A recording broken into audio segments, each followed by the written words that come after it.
This morning, I speak about the Constitution of the United States, that glorious standard raised up by the Founding Fathers. I want to pay tribute to those who laid the foundation of our republic. I desire to bear testimony concerning one of the most vital principles that makes the work of the founders timeless and inspiring. Every Latter-day Saint should love the inspired Constitution of the United States. Who were these delegates? Those whom the Lord designated wise men, whom He raised up. They were mostly young men in the prime of life, their average age being 44. Benjamin Franklin was the eldest at 81. George Washington, the presiding officer of the convention, was 55. Alexander Hamilton was only 32. James Madison, who recorded the proceedings of the convention with his remarkable notes, was only 36. Perhaps as never before in our history, is our nation collectively deserving of the indictment pronounced by Abraham Lincoln in these words, quote, "We have been the recipients of the choicest bounties of heaven. We have been preserved these many years in peace and prosperity. We have grown in numbers, wealth, and power as no other nation has ever grown. But we have forgotten God. We have forgotten the gracious hand which preserved us in peace and multiplied and enriched and strengthened us. We have vainly imagined in the deceitfulness of our hearts that all these blessings were produced by some superior wisdom and virtue of our own. Intoxicated with unbroken success, we have become too self-sufficient to feel the necessity of redeeming and preserving grace, too proud to pray to the God that made us. It behooves us then to humble ourselves before the offended power, to confess our national sins, and to pray for clemency and forgiveness." Unquote.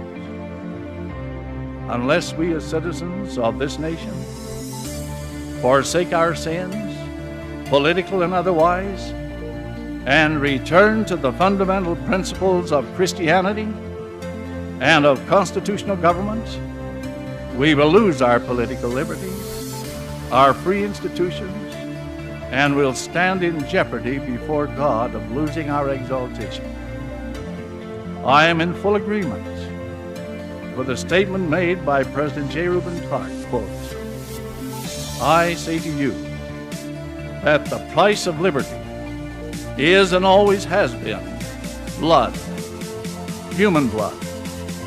And if our liberties are lost, we shall never regain them except at the price of blood. They must not be lost." Unquote. Yes, I repeat, righteousness is an indispensable ingredient to liberty. Virtuous people elect wise and good representatives. Good representatives make good laws and then wisely administer them. This tends to preserve righteousness.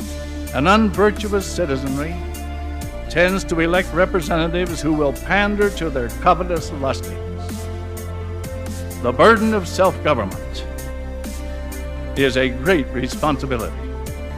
It calls for restraint, righteousness, responsibility, and reliance upon God. It is a truism from the Lord that, quote, "When the wicked rule, the people mourn," unquote. As presiding officer of the Constitutional Convention, George Washington appealed to the delegates in these words, quote, "Let us raise a standard to which the wise and the honest can repair," unquote. Wise and honorable men raised that glorious standard for this nation. It will also take wise and honorable men to perpetuate what was so nobly established. A citizen of this republic cannot do his duty and be an idle spectator. how appropriate and vital it is to remember this counsel from the Lord. Quote, honest and wise men should be sought for diligently, and good men and wise men ye should observe and uphold. Unquote. Goodness, wisdom, and honesty are the three qualities of statesmanship, qualities this country needs more than ever before. May we be wise, prayerfully wise, in the electing of those who would lead us. May we select only those who understand and will adhere to constitutional principles. To do so, we need to understand these principles ourselves.